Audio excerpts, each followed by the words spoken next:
Hey friends, we have a major update today in the Dakota Mortensen Taylor Frankie Paul custody case based on new filings that Dakota has made. Now, by way of reminder, we have the protective order court that is currently governing parent time.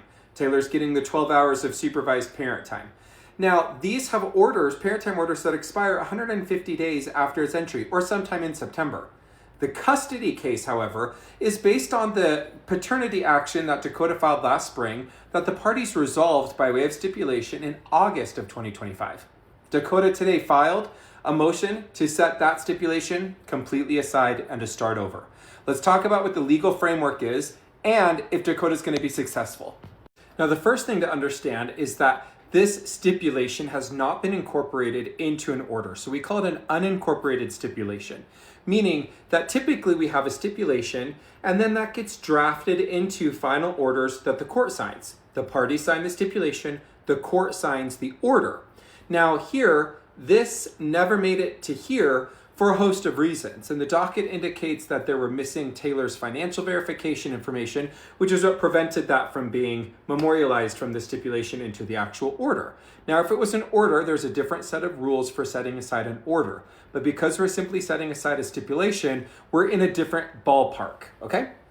Now, the other reality is that the Court of Appeals has held this, saying that the absence of a court order does not create a right to withdraw from the agreement without court approval. That means if the parties wanted to stipulate and have a new stipulation like the mediation they did last week, they could. But if one party, like Dakota, wants to get out of the stipulation, they can't just simply say, well, it's not an order so I can get out. They actually have to get court approval. And the court looks at a 4-factor test of whether or not the motion to set aside can be granted.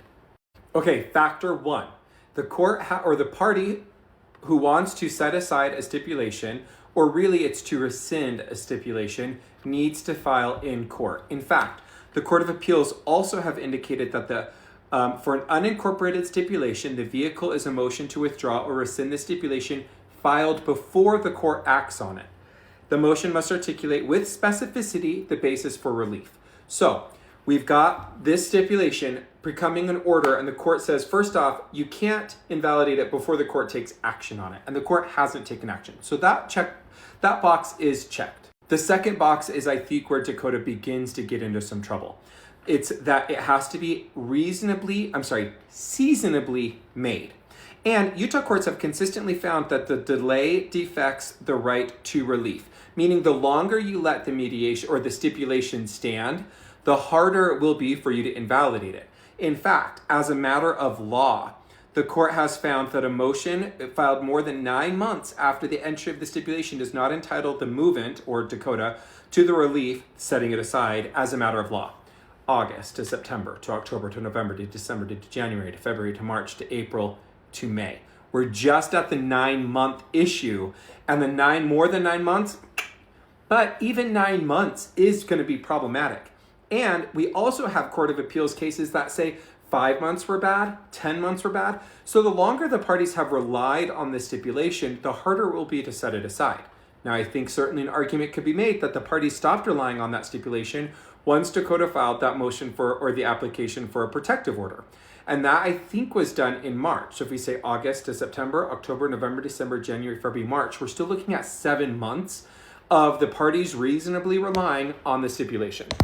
Also, sorry about that. Sometimes my camera gets so excited about the law, it just falls down. All right, the third prong is another big hill to fall or to cross. One, you have to identify either inadvertence. I don't think this is going to be an inadvertent. I didn't know what I was signing, particularly because I believe the parties were represented. And the court does factor that in. Parties that are not represented in a stipulation have a little bit of an easier road to getting it set aside. It's certainly not easy, but an easier road. But if you're represented by counsel, we got a problem. So there's no way this is going to be inadvertence due to the failure to exercise due diligence. Oh, so excited again. The next 3 factors for justifiably setting it aside have to do with the first is mutual mistake, meaning that when at the time of the stipulation, a mutual mistake was made about a material fact or the existence of which a basic assumption of the contract was predicated. I'm not sure what mutual mistake they're going to say because the abuse was known, if that's going to be the ultimate basis, the abuse was known the entire time. What may not have been made known is if, in fact, we now know from DCF filings about any sort of mental health concerns or substance abuse concerns that may not have been known at the time, then that could be a mistake, but it still has to be mutual. So I'm not sure how they're going to get there on that. A unilateral mistake is maybe where they're heading. So it's not mutual, it's not both parties, but it may be just one person. You guys, every time this little pop socket thing drops, I jump scare. I'm sorry, okay? Now, on the note of a unilateral mistake, in fact, we have this note from the Playa v. Playa, a 2019 case. Unilateral error without contact by the other side, meaning the other side had to have known and thus withheld the information for fraud in order to induce the party to create an inequitable contract, right? So a good example of this, I had a case that was really similar to this. A good example of this is like, okay, I know that a company is going to be worth a ton, but right now it's not looking like it's going to be worth a lot. I'm not going to disclose that. I'm not going to disclose that at all. And then we make a stipulation, hey, I'll take that company because it's really worth nothing.